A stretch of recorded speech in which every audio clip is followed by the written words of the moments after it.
제가 한 해를 마무리하는 시점이면은 항상 제 머릿속에 떠오르는 아주 재미난 이야기가 있습니다.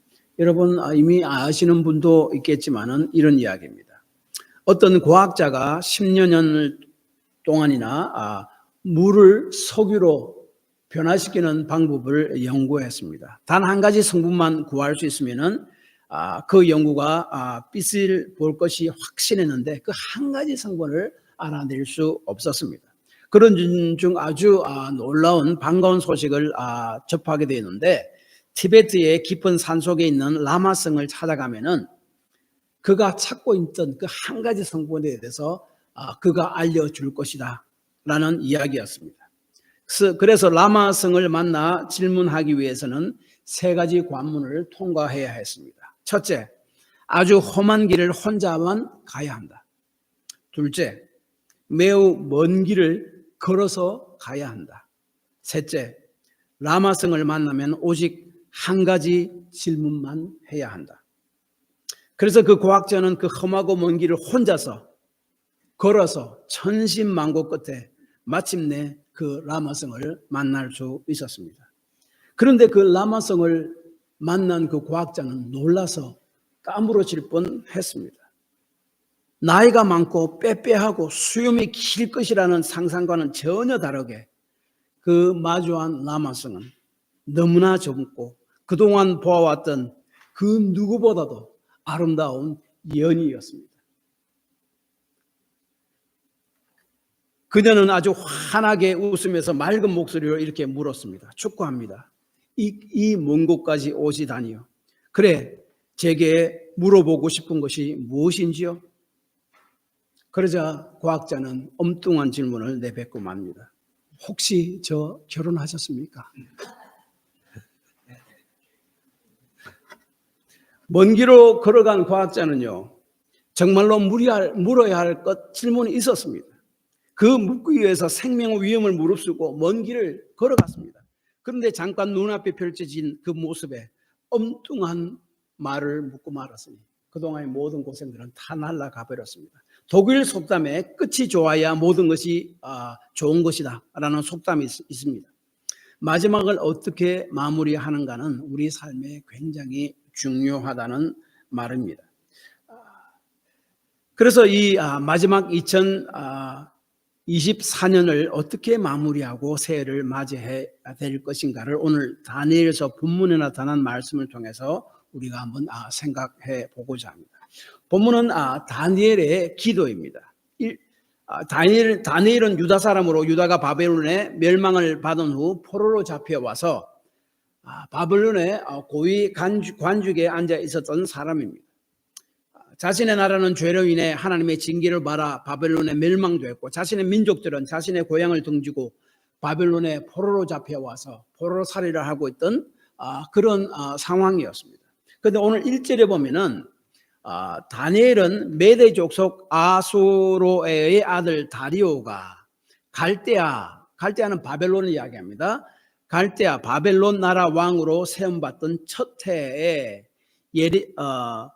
성경을 읽다가 자신의 나라 이스라엘이 지금 바벨론 포로 생활을 하고 있는데 70년이 차면은 하나님께서 자신의 나라를 다시 회복해 주시리라는 말씀을 읽었습니다. 어떤 성경인지 정확히 본문은 이야기하고 있지만은 우리가 예측할 수 있는 게 예레미야서 25장 11절이라 29장 10절 말씀 같습니다. 이 온 땅을 황폐하여 놀래미 될 것이며 이 나라들은 70년 동안 바벨론 왕을 섬기리라. 나 여호와가 말하노라. 70년이 마치면 내가 바벨론 왕과 그 나라와 갈대아인의 땅을 그 죄악으로 인하여 벌하여 영영이 화목케 하되. 그 다음에 29장 10절 보면 여호와께서 이같이 말씀하시니라. 바벨론에서 70년이 차면 내가 너희를 돌보고 나의 선한 말을 너희에게 성취하여 너희를 이곳으로 돌아오게 하겠다. 학자들은 이 다리오는 당시 바벨론 왕이 이제 페르시아에게 멸망됩니다. 그래서 이 다리오 왕은 페르시아 고레스 왕이 바벨론을 정복한 후 그 바벨론 지역을 통치하도록 그 한 지역 왕 위임받은 한 지역 왕을 가리킨다라고 이야기합니다. 어쨌든 예레미야서의 하나님의 약속을 보고 읽고 그리고 당시 시대의 상황을 보니 하나님께서 말씀하신 그 70년이 찼던 것입니다. 그래서 이 말씀을 보고 이제 그 회복의 때가 눈앞에 다가와 있다는 사실을 알았습니다. 그런데 이 다니엘이 할 일은 하나님이 약속하신 70년이 다가왔고 그러면은 자기 나라가 이제 회복될 것인데 자기들은 이제 고토로 돌아갈 것이고 본토로 돌아가게 될 것이고 예루살렘으로 돌아가게 될 것인데 가만히 있지 않습니다. 하나님께 약속이 이제 이루어질 날이 거의 다가왔다라는 사실을 하나님의 말씀을 통해서 알고 나서 기도합니다. 이스라엘의 회복 때가 가까워졌음을 깨닫고 이러한 완악한 이스라엘의 마음을 보고 금식하며 하나님께 기도했다라고 이야기합니다. 하나님의 모든 약속은요, 저절로 이루어지는 것보다 기도하는 사람을 통해서 일하십니다. 그리고 또한 하나님의 약속이 있다 하더라도 우리가 그 약속이 이루어지도록 기도하지 않는다면 그 약속이 이루어졌을 때 우리에게 영적인 유익이 없습니다.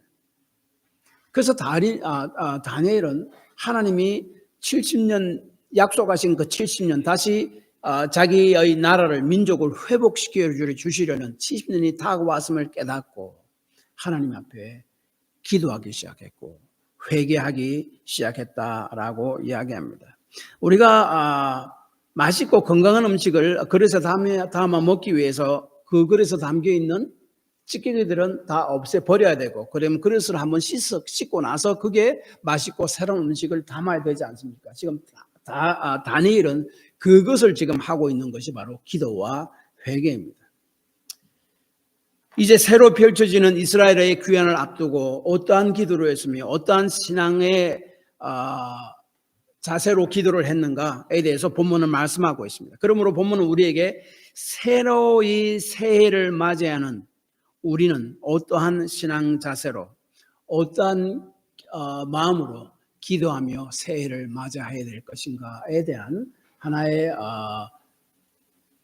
그 길을 우리에게 보여주고 있다고 생각합니다.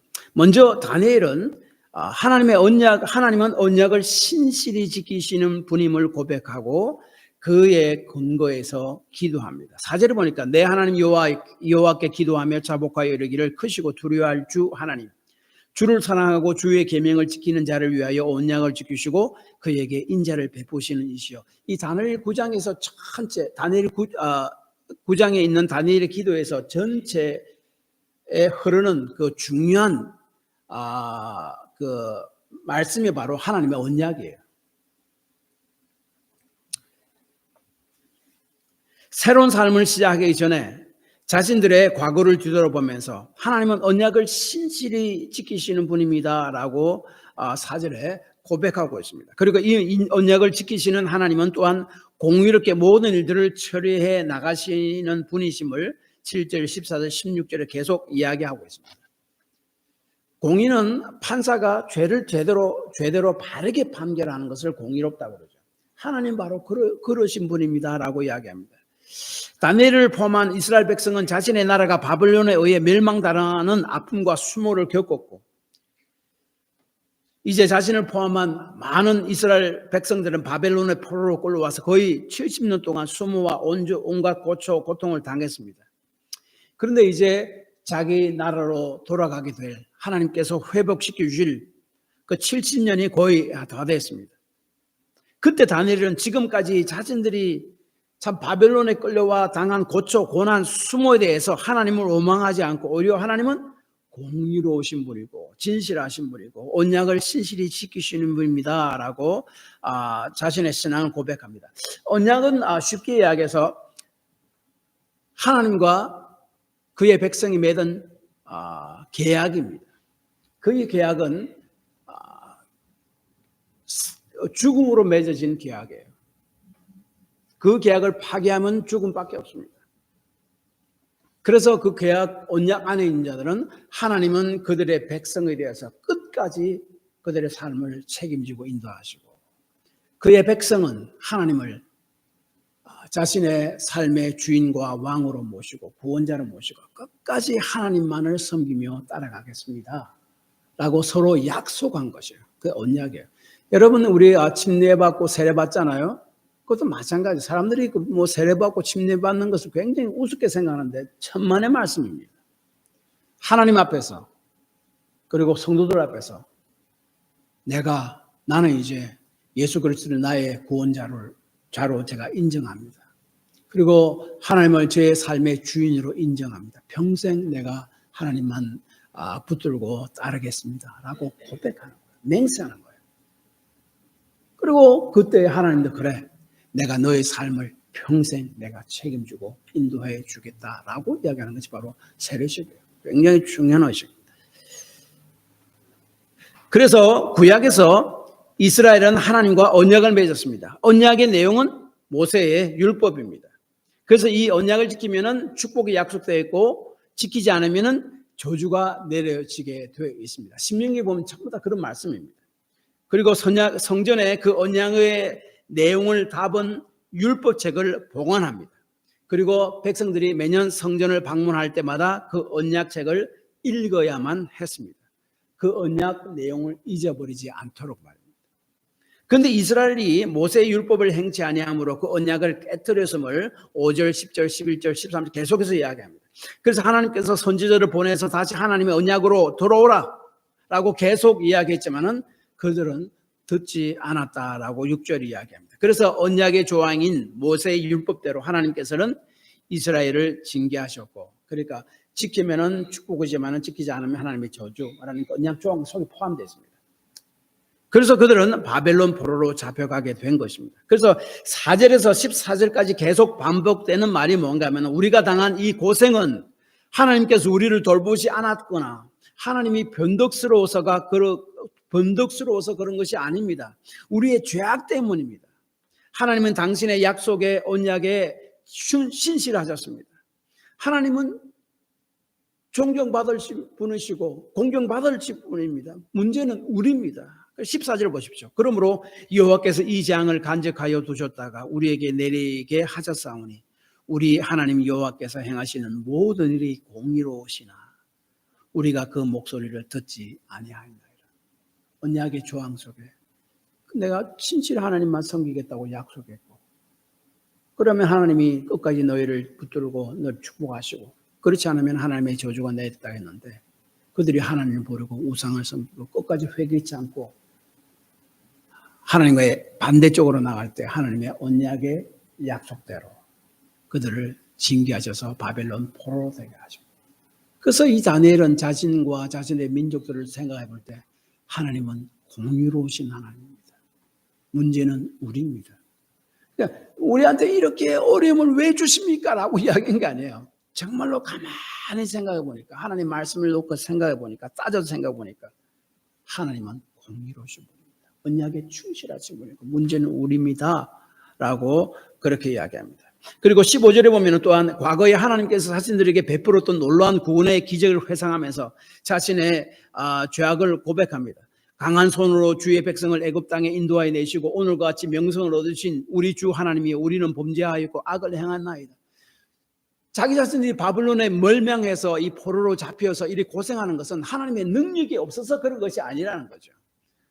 강한 손으로 애굽 그 군대를 그 홍해에서 멸하고 자신들을 구원한 그 하나님, 명성 있으신 하나님을 기억하면서 하나님의 능력 없어서 그런 것이 아니고 우리 때문입니다 라고 이야기합니다. 우리 그리스도인들은 삶을 살 때에 참 예기치 않은 어려움과 고난을 많이 당할 수가 있습니다. 그러면은 많은 사람들이 생각하기엔 하나님, 그래도 제가 열심히 주를 섬기는데 왜 저에게 이런 어려움을 주십니까? 라고 하나님을 원망할 수가 있습니다. 그리고 하나님을 비난할 때가 있습니다. 이런 생각과 마음이 하나님의 신실하심, 하나님의 공의에 대해서 의심하게 만들고 믿음을 떨어지게 만듭니다. 그리고 우리 기도를 막히게 만듭니다. 그래서 하나님에 대한 잘못된 생각을 바로잡고 우리가 새해를 맞이해야 합니다.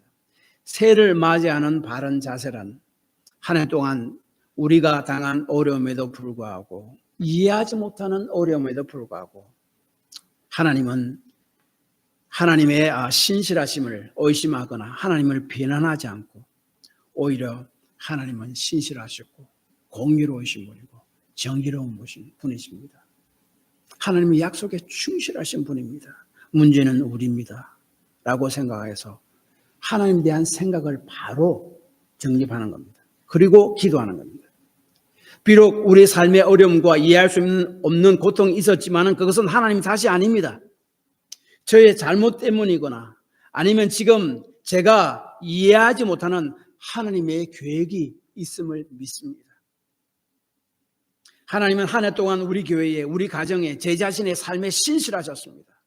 라고 고백함으로 한 해를 마무리하는 여러분이 되시기 바랍니다. 다니엘의 기도가 바로 그거였습니다. 그 다음에 하나님의 긍휼을 의지해서 죄를 회개함으로 새로운 삶을 맞이합니다. 그래서 그 다니엘은 3절에 보니까 베옷을 입고 재를 쓰고 금식하기 시작했다라고 이야기합니다. 베옷을 입고 껄끄러운 옷 말입니다. 그 다음에 재를 머리에 쓰는 것은 회개와 깊은 탄식을 나타내는 행위였습니다. 그리고 금식은 자신의 힘을 완전히 포기하는 것이죠. 무엇을 먹으면 힘이 나죠. 내 힘으로 할 수 있습니다. 금식한다는 것은 이제는 내 힘은 다 포기합니다. 그래서 안 먹습니다. 하나님께서 하십시오. 하나님께 모든 것을 맡깁니다. 철저히 하나님을 의지한다는 표시입니다. 다니엘은 하나님 말씀을 불순종함으로 하나님과 맺은 언약을 파괴한 이스라엘의 죄악과 또한 징계 중에서도 하나님께로 돌아오지 않은 완악한 이스라엘 백성의 마음을 보고 이스라엘 백성을 위해서 다니엘이 자신이 이스라엘 백성의 죄를 회개합니다. 그러나 그가 이렇게 회개를 할 수 있었던 것은 긍휼을 베푸시고 용서하기를 원하시는 하나님의 성품에 근거합니다. 그래서 9절 18절입니다. 특별히 18절에 보면 우리가 주 앞에 간구하는 것은 우리의 의를 의지하는 것이 아니요 주의 크신 긍휼을 의지함이니. 하나님께서 70년 차면은 우리 회복시켜 주시겠다고 약속했습니다. 그러나 우리는 여전히 그 죄악 속에 있고 연약하고 또 넘어집니다. 그래서 우리가 우리 자신을 볼 때 하나님께 기도할 수 없고 하나님께 나아갈 수 없지만 하나님의 긍휼을 의지하여 우리 자신을 회개하고 하나님께 기도합니다. 라고 이야기합니다. 긍휼이라는 히브리어는 라훔입니다. 내적인 감정을 나타내는 말입니다. 시편 103편 13절에서는 이 긍휼을 아버지의 사랑으로 쓰였습니다. 그래서 아버지가 자식을 불쌍히 긍휼히 여김같이 여호와께서 자기를 경외한 자를 불쌍히 여기시나니. 하나님은 아버지가 육신의 아버지가 그의 자식을 생각하듯이 하나님도 그의 자식을 생각하고 불쌍히 여긴다라고 이야기합니다. 그 긍휼입니다. 그 다음에 열왕기상 3장 16절에 17절 보면은 솔로몬의 지혜의 이야기에서 어머니의 사랑에 대해서 이야기합니다. 특별히 26절을 보면은 마음이 불붙는 것 같아서라고 이야기합니다. 여기서의 마음이 바로 라훔입니다. 이 무슨 사건인가 하면은 여인이 2명이 아이를 낳았는데 자다가 한 여인이 자기 몸을 그 위에 눌러가지고 아이가 죽었습니다. 근데 자기 죽은 아이를 싹 감추고 옆에 살은 아이를 자기 품에 딱 데리고 왔습니다. 그래서 이제 서로 내 아이라고 막 그러죠. 그래서 솔로몬한테 가서 그 판결을 부탁했습니다. 그때 솔로몬이 이야기했어요. 그러면은 서로 너희 아이라고 그러니까 칼을 가져라. 칼을 가지고 그 아이를 반을 딱 쪼개서 반씩 나누라. 그러니까 진짜 자기 아이의 어머니는 마음에 불 붙는 것 같았어. 아닙니다. 그렇게 하지 마십시오. 차라리 이 아이를 피해 주십시오. 그 마음에 불 붙는 것. 그게 바로 라훔, 긍휼이랍니다. 하나님과 언약을 맺어 그의 하나님의 자녀가 된 그의 백성들에게 하나님의 그런 라훔, 불붙는 마음이 있다라고 이야기합니다. 그래서 이 기도와 회개는요, 우리의 열심에 근거한 것이 아닙니다. 내가 이렇게 열심히 하니까 하나님 기도 들어주셔야 됩니다가 아닙니다. 하나님의 신실하심을 의심하지 않는 데서 기도와 회개가 시작되고 하나님의 긍휼하심에 근거된 것입니다.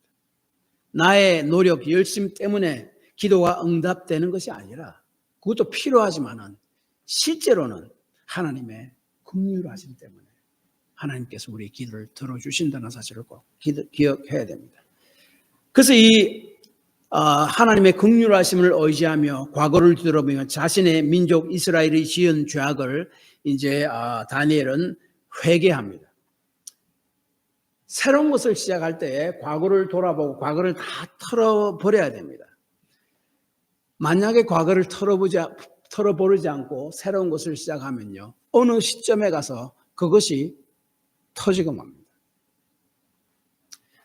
이것이 그 머리 브라운이라는 그 상담학계의 그 대부와 같은 그분이 주장한 이론입니다. 그의 상담 치료 이론을 보면은 Family Voyager, 가족 항해라는 이론이 있습니다. 과거 여행을 떠나는 겁니다. 요즘에 뭐 상담회에서 많은 그것을 사용하지만은 그분이 머리 브라운 이분이 제일 처음 그 이야기했던 것이고 만들어낸 겁니다. 과거에 좋지 않은 일들 기억이 현재의 삶에 무의식적으로 나타나서 자신의 삶을 엉망으로 만든다는 것입니다. 그래서 자신이 살아왔던 삶의 패턴을 발견하고 받아들일 것은 받아들이고 버릴 것은 버리는 그러한 작업이 상담자의 도움을 받아서 필요하다고, 그런 과정이 필요하다라고 이야기합니다. 그래서 보면은 과거에 뭐 상담할 때만 과거에 왜 그런 일을 지금 이런 생각을 하고 있고 그런 마음이 있고 그런 행동을 하게 됐는가를 과거로 뒤돌아갑니다. 그 시점으로 돌아갑니다. 그래서 그것을 재현해서 그대로 그것을 다 쏟아냈습니다. 그리고 그것을 다 풉니다. 그리고 현재로 와서 내 자신의 삶을 살아갑니다. 이 이론을 처음 시도하신 분이 누군지 아십니까? 예수님입니다. 요한복음 21장에 보면은 베드로를 향해서 이렇게 이야기를 하잖아요. 예수님이 내가 나를 사랑하느냐? 3번 물으십니다. 베드로는 그동안 어땠습니까? 예수님을 3번 부인하고 도망갔잖아요. 예수님이 잡혔을 때에. 그래서 베드로는 그 마음속 깊은 곳에 그런 죄책감들이 계속 남아 있었을 겁니다.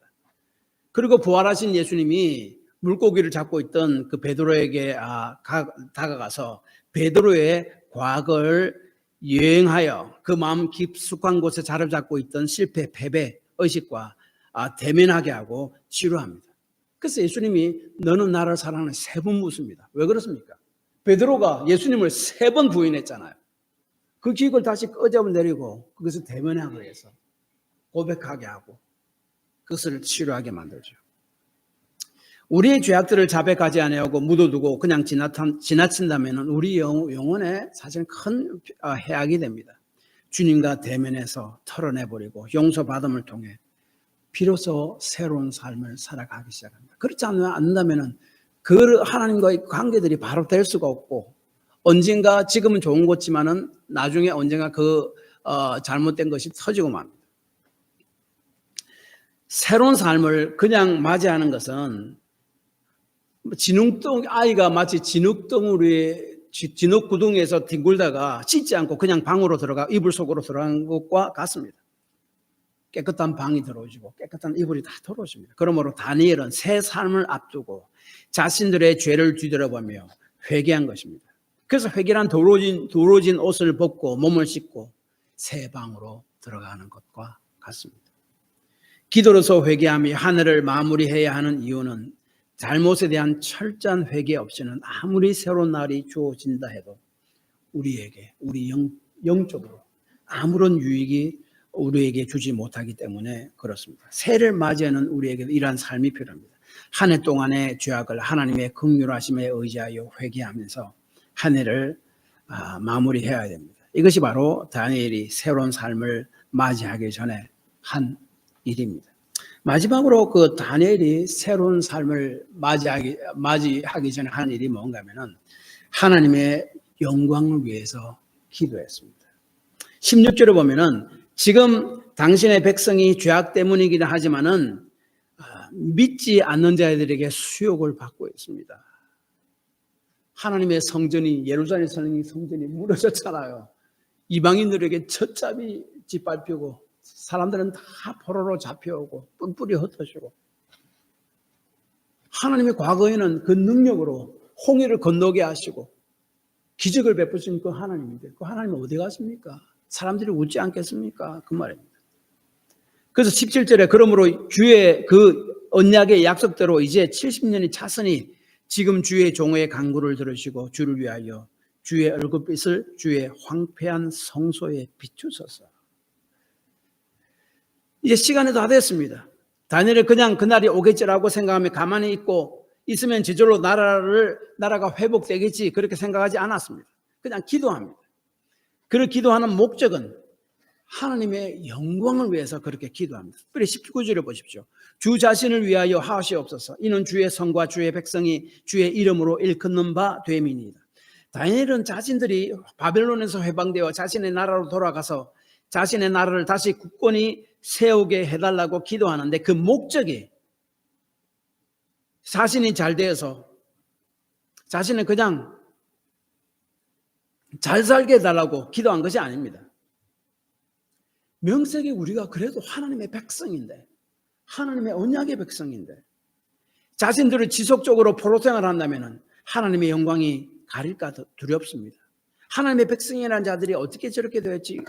하나님이 있기는 한 건가? 라고 믿지 않는 백성들이 우리를 그리고 하나님을 조롱할까 두렵습니다. 그리고 하나님께서 70년 후에 다시 회복시켜 주시겠다고 약속하지 않았습니까?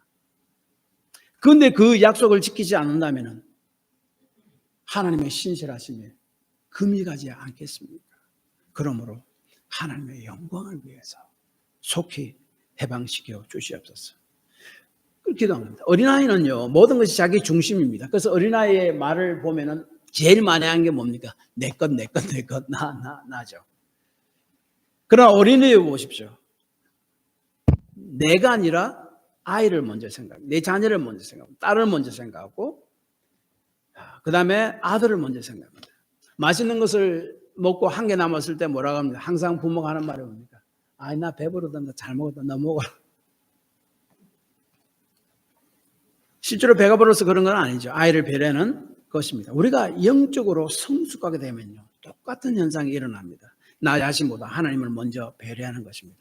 하나님의 영광에 먼저 관심을 가고 그것이 먼저 걱정되는 겁니다. 다니엘 기도가 바로 그거예요. 그래서 고린도전서 10장 31절에 그런즉 너희가 먹든지 마시든지 무엇을 하든지 다 하나님의 영광을 위하여 하라. 하나님은 70년 바벨론 포로 생활이 끝나면 해방되어 자신의 본토로 돌아오게 될 것을 약속하시고 이제 그 시간이 다 되었습니다. 그런데 다니엘은 그냥 그날에 오겠지라고 생각하며 가만히 있지 않았습니다. 그 나라를 빨리 회복시켜 주십시오라고 기도합니다. 그런데 그렇게 기도하는 목적은 하나님의 영광을 위해서 그렇게 해 주십시오라고 기도합니다. 현대 음악의 아버지라고 부르는 바하는 아주 신실한 믿음의 사람이었다라고 해야죠. 그가 늘 말하기를 모든 음악의 유일한 목적은 하나님께 영광을 돌려보내고 사람에게 즐거운 감정을 솟아나게 하는 것이다 라고 이야기합니다. 그래서 모든 음악은 근원은 하나님께 있다고 믿었고 그 음악은 그의 하나님의 영광을 위해 쓰이지 않으면 안 된다고 믿었습니다. 그래서 여러분 그 바하 음악을 들으면요 우리가 경건한 마음이 생겨납니다. 실제로 그렇게 생겨납니다. 그래서 그가 쓴 가장 유명한 곡 중 엄청난 곡이 바로 마태 순환곡입니다. 마태복음 26장 27장을 근거로 한 곡으로서 예수님의 순환의 모든 곡을 통해 묘사했고 십자가를 지고 갈보리 산으로 향하시는 예수 그리스도의 온유하심과 사랑을 나타내었다라고 그럽니다. 그 그리스도의 온유하심과 사랑에 대한 감격이 바로 바의 심령 속에 일어났고 그것으로 곡을 썼다는 거예요. 그 바가 만일 자기 음악의 목적을 내 자신의 영광을 나타내는 것으로 생각하고 그렇게 곡을 썼다면 그러한 유명한 지금까지 사람들에게 심령을 울리고 경건한 생각을 가지게 해주는 그런 음악을 쓸 수 없었을 겁니다. 그러나 그는 모든 음악의 유일한 목적은 하나님께 영광을 돌려보내고 사람에게 즐거운 감정이 솟아나게 하는 것이라고 두었습니다. 그의 경건한 감정을 그의 음악에 나타내었고 역대 걸작인 마태 순환곡을 만들게 되었습니다. 그래서 진정한 기도는 우리가 모든 영광을 바라고 내 자신을 나타내려고 발버둥치는 기도가 아닙니다. 하나님께 드리는 기도입니다. 하나님의 영광을 위해서 드리는 기도가 진정한 기도다. 이 한 해를 마무리 짓고 새해를 맞이하는 이 시점에서 우리가 기도할 것은 하나님, 제 2025년의 삶은 하나님의 영광을 위해서 제가 힘있게 살게 하옵소서. 좀 그렇게 기도하시기 바랍니다. 결론입니다. 한 해를 보내고 새해를 그냥 우리가 맞이한다면 우리의 삶에는 별다른 영적인 유익이 없을 것입니다. 그러므로 다니엘과 같이 분명한 신앙의 결단의 기도를 하면서 새해를 맞이해야 할 것입니다. 한 해가 힘든 삶이었음에도 불구하고 하나님의 사랑과 신실하심을 절대로 의심해서는 되지 않습니다. 오히려 하나님은 신실하고 정의로우신 분임을, 공의로우신 분임을 믿음으로 기도로서 하나님께 말씀드려야 돼요. 예, 제 삶에 어려움들이 있었습니다. 그러나 하나님은 신실하시고 정의로우신 분이시고 공의로우신 분임을 믿습니다. 그러므로 제 삶 가운데 앞으로도 신실하게 저희 삶을 인도할 것을 믿습니다라고 말로 기도해서 하나님께 말씀드려야 됩니다. 또한 하늘을 뒤돌아보며 회개함으로 우리 영혼을 깨끗게 하고 그렇게 새해를 맞이해야 됩니다. 그리고 하나님의 영광을 위해 2025년의 삶을 축복하옵소서. 제 자신은 어떻게 돼도 괜찮습니다. 진정 하나님의 영광이 나타내는 삶이 되게 하옵소서라고 기도함으로 이 한 해를 마무리하시는 여러분이 되시기를 바랍니다. 기도합시다.